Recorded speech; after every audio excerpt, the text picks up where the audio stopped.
अस्सलाम वालेकुम स्टूडेंट्स। नया एरिया स्टार्ट करते हैं हम मीटिंग्स का। देखिए यार, मीटिंग एक बहुत ही इंपॉर्टेंट एरिया है, सही है। सबसे पहले हम ये डिस्कस कर लेते हैं कि हमारे पास कौन कौन सी मीटिंग्स होती हैं। ठीक है, अगर मैं आपसे बात करूं कंपनी की मीटिंग से रिलेटेड, तो सबसे पहले जो सबसे इंपॉर्टेंट मीटिंग होती है वो कहलाती है बोर्ड ऑफ डायरेक्टर्स की मीटिंग, सही है। और बोर्ड ऑफ डायरेक्टर्स की मीटिंग को हम इंशाल्लाह डायरेक्टर्स के सेक्शंस में कवर कर रहे होंगे। फिर एक और मीटिंग कहलाती है क्रेडिटर्स की मीटिंग, सही है।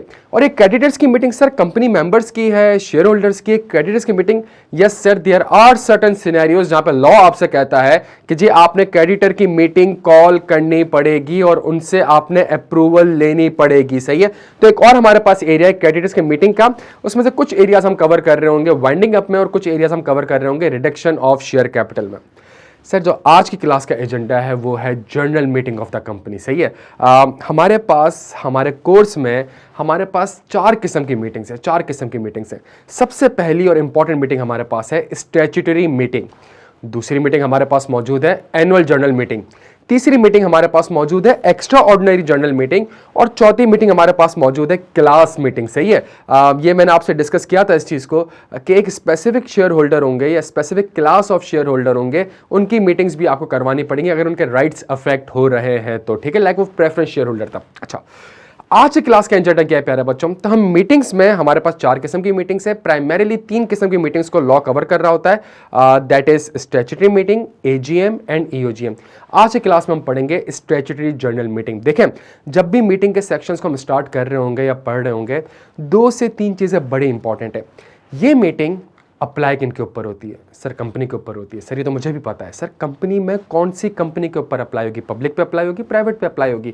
प्राइवेट है तो क्या एसएमसी पे अप्लाई होगी कि नहीं होगी? पब्लिक है तो क्या लिस्टेड पे अप्लाई होगी या अनलिस्टेड पे अप्लाई होगी? पब्लिक है तो क्या विद शेयर कैपिटल पे अप्लाई होगी कि नहीं? तो सबसे पहले मीटिंग के लिए हमें ये फोकस करना जरूरी है कि ये हमारी ये मीटिंग किन कंपनीज के ऊपर अप्लाई होगी, ठीक है। ये सबसे इंपॉर्टेंट चीज है।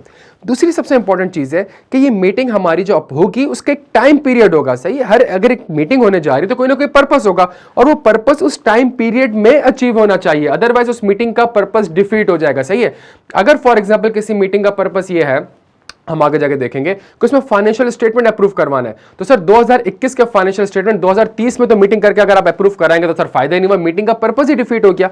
तो दूसरी सबसे इंपॉर्टेंट चीज प्यारे बच्चों ये होगी कि यार उस मीटिंग का उस मीटिंग को कंडक्ट करने के लिए लॉ आपको क्या टाइम पीरियड बताता है कि जी इस टाइम में इंसान के बच्चों की तरह मीटिंग आपने कंडक्ट करनी है, ठीक है। थर्ड सबसे इंपॉर्टेंट चीज, उस मीटिंग का एजेंडा क्या होगा, सही है। उस मीटिंग का एजेंडा क्या होगा, उसमें कौन लोग शामिल हो सकते हैं। तो अगर आप सारे मीटिंग्स को सेक्शंस को देखेंगे तो उसमें इस तरीके से चीजें कवर्ड हो रही होंगी। कंपनी में सबसे पहली जो मीटिंग है वो है स्टैट्यूटरी जर्नल मीटिंग, सही है।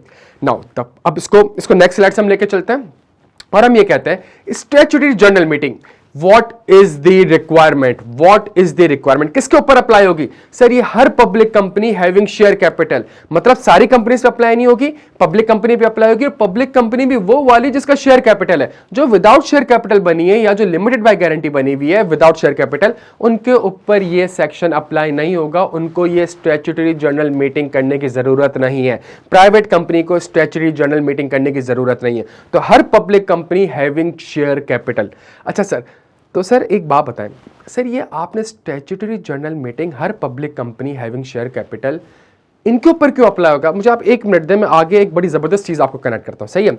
अच्छा, और ये अप्लाई होगा प्राइवेट कंपनी के ऊपर which has converted itself into a public company with in 1 year of incorporation. तो जिस दिन सर्टिफिकेट ऑफ इनकॉर्पोरेशन में प्राइवेट कंपनी की जो डेट आ रही होगी, अगर वो उसके 1 साल के अंदर कन्वर्ट हो गई है पब्लिक कंपनी के ऊपर, तो अब उसके ऊपर भी स्टैट्यूटरी मीटिंग कंडक्ट करना जरूरी है, सही है। तो इसका मतलब primarily public company having share capital, उसके ऊपर स्टैट्यूटरी जर्नल मीटिंग की रिक्वायरमेंट है। अच्छा सर अगला सवाल, सर ये मीटिंग कब करनी है? सर ये मीटिंग कब करनी है? तो अर्लियर ऑफ, वो लॉ आपसे कहता है अर्लियर ऑफ, जल्द, मतलब इन दो सिनेरियोज में earlier of 180 day from the date of commencement of business. यहां से वर्ड याद आ रहा है कमेंसमेंट ऑफ बिजनेस का प्यारे बच्चों, सही है। ये कमेंसमेंट ऑफ बिजनेस भी किन के लिए अप्लाई होता था? ये कमेंसमेंट ऑफ बिजनेस की रिक्वायरमेंट भी किसके लिए अप्लाई होती थी? सर टेंशन ना लें, ऐसा करते हैं कमेंसमेंट ऑफ बिजनेस के हैंडआउट में आ जाते हैं, सही है। अगर हम कमेंसमेंट ऑफ बिजनेस के हैंडआउट को देखें प्यारे बच्चों, तो कमेंसमेंट ऑफ बिजनेस के लिए भी रिक्वायरमेंट किसके लिए थी? रिक्वायरमेंट थी एवरी पब्लिक कंपनी के लिए। तो चूंकि वहां पे पब्लिक कंपनी के लिए कमेंसमेंट ऑफ बिजनेस का सर्टिफिकेट लेना जरूरी था या कमेंसमेंट कमेंस ऑफ बिजनेस के लिए उसको रजिस्ट्रार को इन्फॉर्म करना जरूरी था, रजिस्ट्रार की अप्रूवल लेना जरूरी थी, तो पब्लिक कंपनी जो आपकी शेयर कैपिटल वाली होगी उसके लिए स्टैट्यूटरी जनरल मीटिंग कंडक्ट अगर आपने करनी है तो earlier of 180 days from the date of certificate of commencement of business और 9 months from the date of its incorporation, whichever is earlier। सही है, इन दोनों में से जो अर्लियर डेट होगी उसमें आपने अपनी स्टैट्यूटरी जर्नल मीटिंग कंडक्ट करनी है।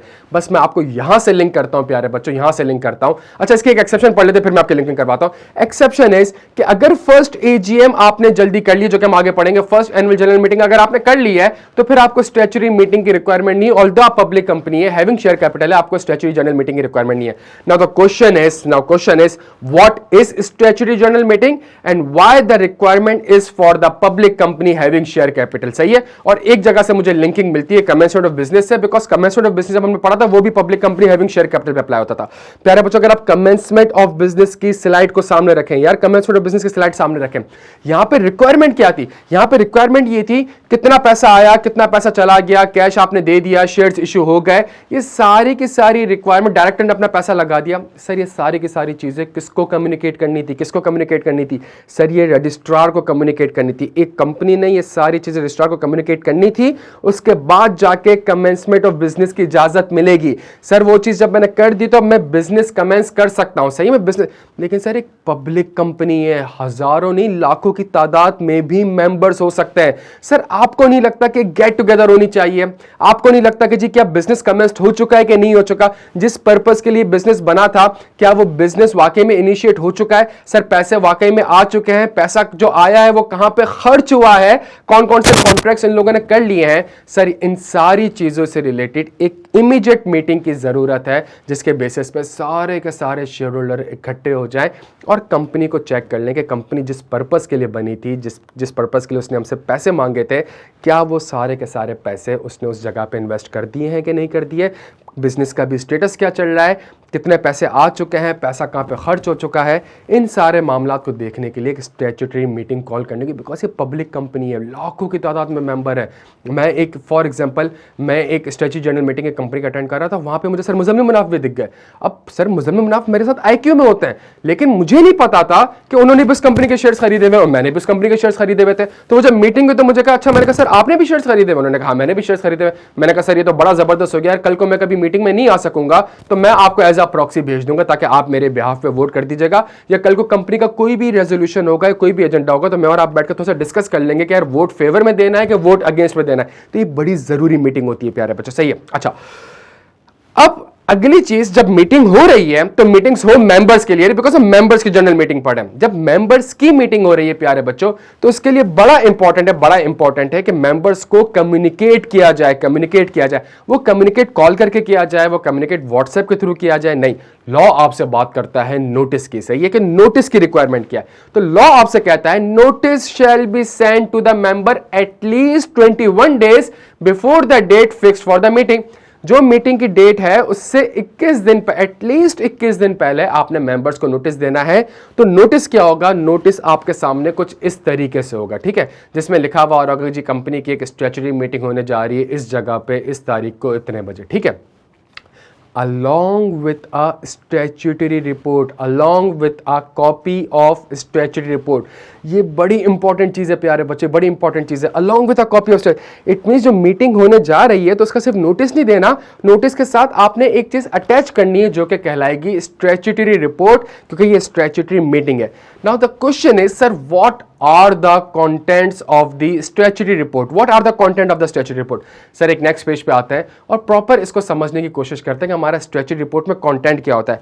जैसे ही हम इन कंटेंट को देखेंगे हमें बड़े आराम से समझ में आ जाएगा कि यस सर स्टैट्यूटरी मीटिंग का पर्पस ये है। सर स्टैट्यूटरी मीटिंग का कंटेंट, जो स्टैट्यूटरी रिपोर्ट आपकी होगी उसका कंटेंट होगा नंबर ऑफ शेयर्स अलॉटेड, सही है, कितने शेयर्स आप अलॉट कर चुके हो against cash and against other than cash, सही है, कितनों में आपको कैश मिला है, कितनों में आपको लेट से प्लांट एंड मशीनरी मिल गया, सही है। Amount of cash received against the shares, कितनों के मद में आपको शेयर्स जो है, कैश जो है वो रिसीव हो चुका है। Summary of receipts and payments, ये बड़ी इंपॉर्टेंट चीज है। No public company can commence business or exercise its borrowing power unless उसने कमेंसमेंट ऑफ बिजनेस का सर्टिफिकेट रजिस्ट्रार से ना ले लिया हो। सही है, जब कमेंसमेंट बिजनेस हो चुके तब खर्चे होना स्टार्ट होंगे, पैसा आ चुका है, खर्चे होना स्टार्ट होंगे। सर अब तक तो रिसिट्स की बातें हो रही थी, अब पेमेंट्स की बातें भी होंगी। तो मीटिंग का पर्पस है कि भाई पैसा इतना आ चुका है और इसमें से इतना पैसा खर्च हो चुका है। Summary of receipts and payment up to a date within 15 days of the date of the report. Which report? Statutory report. तो जो statutory report की डेट होगी प्यारे बच्चों, जो statutory report की डेट होगी उससे एटलीस्ट मतलब उसके प्रीवियस 15 दिन के अंदर तक आपने एटलीस्ट रिसिट्स एंड पेमेंट बतानी है। इतनी पुरानी, फॉर एग्जांपल 1 महीने पुरानी है, 1.5 महीने पुरानी रिसिट्स एंड पेमेंट की कट ऑफ डेट नहीं होनी चाहिए। सही है, अगर मार्च, लेट से अगर 31 मार्च को मीटिंग हो रही है तो 21 दिन पहले मैंने नोटिस देना है। ठीक है, अगर मैंने 21 दिन पहले नोटिस देना तो लेट से 10 मार्च को मैंने नोटिस दिया। जब 10 मार्च को मैंने नोटिस दिया तो 10 मार्च को स्टैट्यूटरी रिपोर्ट भी साथ जारी होगी। तो स्टैट्यूटरी रिपोर्ट अगर 10 मार्च की है तो इसका मतलब है इसके जो रिसिट्स एंड पेमेंट है वो 9 मार्च की नहीं हो सकती ना, 10 मार्च को तो रिपोर्ट साइन हो रही है। तो रिसिट्स एंड पेमेंट की जो डेट होगी बच्चों वो 10 मार्च से प्रीवियस 15 डेज के आसपास कहीं होनी चाहिए। ऐसा नहीं होना चाहिए प्यारे बच्चों कि स्टैट्यूटरी रिपोर्ट 10 मार्च की है और आप क्या कहते हैं रिसिट्स एंड पेमेंट का डेटा सिर्फ और सिर्फ अप टू 15 जनवरी तक का दे रहे हैं, तो बीच में 2 महीने तो गायब होगा, तो मीटिंग का तो पर्पस ही डिफीट हो जाएगा। इसी तरीके से receipts of the company, company के पास पैसा आया कहां से, शेयर से, डिबेंचर से या अदर सोर्सेज से, कहां से पैसा आया और पेमेंट्स कहां करी है। सही है, पेमेंट्स कहां करी है और बैलेंस रिमेनिंग एंड इतना है। तो मेरे पास 100 रुपए आया, 30 रुपए मैंने खर्च कर दिए, 70 रुपए मेरे पास कैश पड़ा हुआ है या बैंक में पड़ा हुआ है। ठीक है, उसके अलावा प्रिलिमिनरी एक्सपेंस, जब मैं कंपनी बना रहा होता हूं तो स्टार्टिंग में कुछ एक्सपेंसेस इनकर्ड कर रहा होता, तो प्रिलिमिनरी एक्सपेंसेस मेरे कितने हुए, plus commission slash discount for issuance of shares and debentures. अगर फॉर एग्जांपल मैंने कोई शेयर्स वगैरह इशू करें तो उससे रिलेटेड अगर मैंने कोई कमीशंस वगैरह पे करें या कोई एक्सपेंडिचर इनकर्ड करें उसकी भी डिटेल मुझे बतानी चाहिए। प्लस इस कंपनी के मेंबर्स तो लाखों की तादाद में है, लेकिन इस कंपनी के बोर्ड ऑफ डायरेक्टर में कौन बैठा है, उनकी प्रोफाइल क्या है, कौन चला रहा है इस कंपनी को। तो profile of the board of director, profile of the legal advisers, इन सारे और and the profile of the auditors, इन सब की चीजें मुझे कंपनी से रिलेटेड मेंबर्स को बतानी पड़ रही होंगी। ठीक है, उसके बाद details in respect of contract modification and underwriting contracts. Contract modification, अगर कोई कॉन्ट्रैक्ट करा है, फॉर एग्जांपल कंपनी बनाते हुए जब मैंने कोई कॉन्ट्रैक्ट करा था, अगर उसमें कोई मॉडिफिकेशन आ रही है, उसमें कोई तब्दीली आ रही है, वो भी मीटिंग का पर्पस होना चाहिए, मेंबर्स को बताना चाहिए मैंने। एंड अंडरराइटिंग कॉन्ट्रैक्ट्स, अच्छा ये अंडरराइटिंग कॉन्ट्रैक्ट्स क्या होता है? अंडरराइटिंग कॉन्ट्रैक्ट्स ये होता है कि जब मैं शेयर्स इशू कर रहा होता हूँ तो मैं ये कहता हूँ कि यार फॉर एग्जांपल उसी एग्जांपल से लेकर चलता हूँ, मुझे प्लांट इंपोर्ट करना है, 500 मिलियन चाहिए। ठीक है, लेकिन मिनिमम सब्सक्रिप्शन की अमाउंट 400 मिलियन है। यार 400 मिलियन दे दो, 100 मिलियन में यहाँ वहाँ से अरेंज कर लूँगा। लेकिन मुझे डर लगता है कि यार अगर 400 मिलियन नहीं आए, अगर ये 400 मिलियन भी नहीं आए तो फिर तो मैं कंपनी तो मेरा बंद करने का प्लान ही नहीं है सर, मैंने तो दिन रात एक कर दिया इस कंपनी को बनाने के लिए। फिर मैं भागता हूँ बैंकर्स वगैरह के पास, इन्वेस्टर वगैरह के पास, और उनसे मैं कहता हूँ यार मेरे शेयर्स अंडरराइट कर ले। तो इफ़ अगर पब्लिक ने मेरे कंपनी में इन्वेस्ट नहीं किया, फॉर एग्जाम्पल पब्लिक ने 200 मिलियन दिए और मिनिमम सब्सक्रिप्शन का अमाउंट 400 मिलियन है, तो मैं बैंकर से और एडवाइजर से या इन्वेस्टमेंट बैंकर से कहूँगा क्या आप मुझे मजीद 200 मिलियन देंगे, अंडरराइट करेंगे इफ़ अगर पब्लिक ने मुझे 400 मिलियन नहीं दिए। ये कहलाते हैं अंडरराइटिंग कॉन्ट्रैक्ट्स। तो अगर ऐसे कोई अंडरराइटिंग कॉन्ट्रैक्ट्स हैं तो वो भी कंपनी को पता होना चाहिए, मेंबर्स को पता होना चाहिए।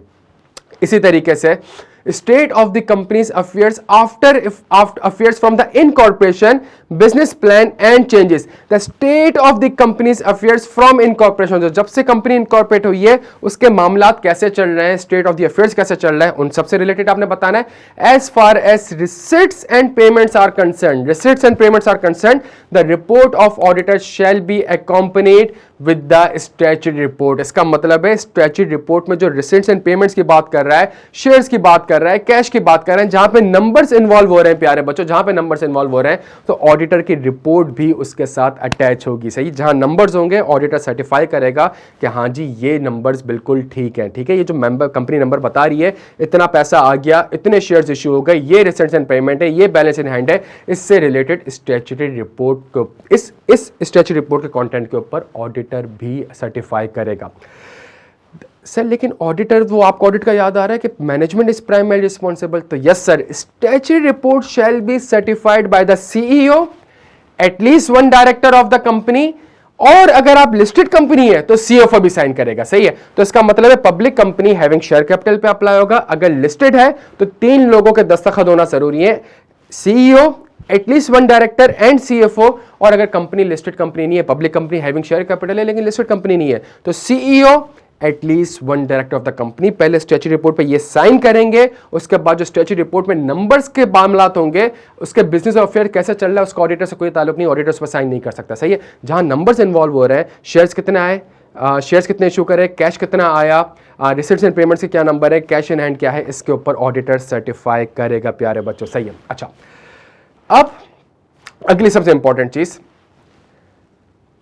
ये मैंने स्टैच्यूटरी रिपोर्ट मीटिंग से 21 दिन पहले मैंने ये स्टैच्यूटरी रिपोर्ट मेंबर्स को भेज दी।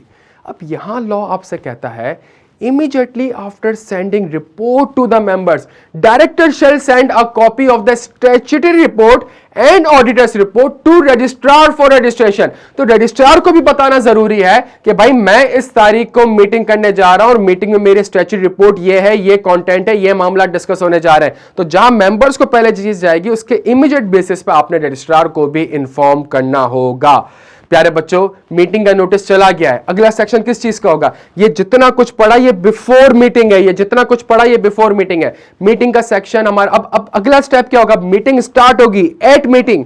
जब मीटिंग होगी तो डायरेक्टर्स को कहा था कि जी आप इस कंपनी को संभालें, तो यहां पे फौरन से डायरेक्टर्स की ड्यूटी आ जाएगी। Director shall present a list showing the names, occupation, nationality, address of member and the shares of member at the commencement of the meeting and during the meeting and accessible for member।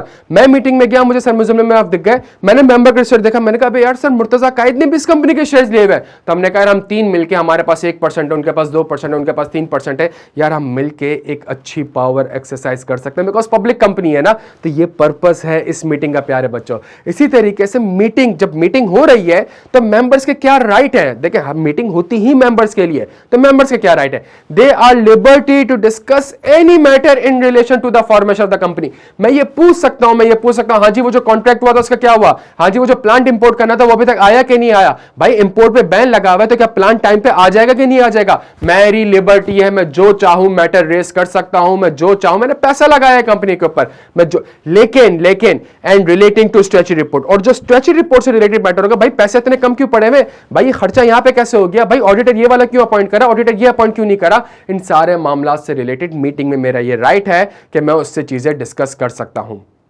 अगली सबसे important चीज प्यारे बच्चों हमारे पास, meeting में adjourn from time to time. सही है, अगर जिस दिन मीटिंग है मामला सही नहीं हो सके, फॉर एग्जांपल सारी चीजें एग्री नहीं हो सकी, शोर शराबा हो गया, कुछ भी हो गया, मीटिंग एडजर्न भी हो सकती है, डिले भी हो सकती है। और अगर आपने वायलेशन करी इस सेक्शन की, स्टैच्यूटरी मीटिंग अगर आपने कंडक्ट नहीं करी, तो अगर आप लिस्टेड कंपनी है तो आपके ऊपर लेवल 2 की पेनल्टी लग जाएगी। और in case of any other company का मतलब आप पब्लिक कंपनी है लेकिन लिस्टेड नहीं है तो आपके ऊपर लेवल 1 की पेनल्टी लग जाएगी।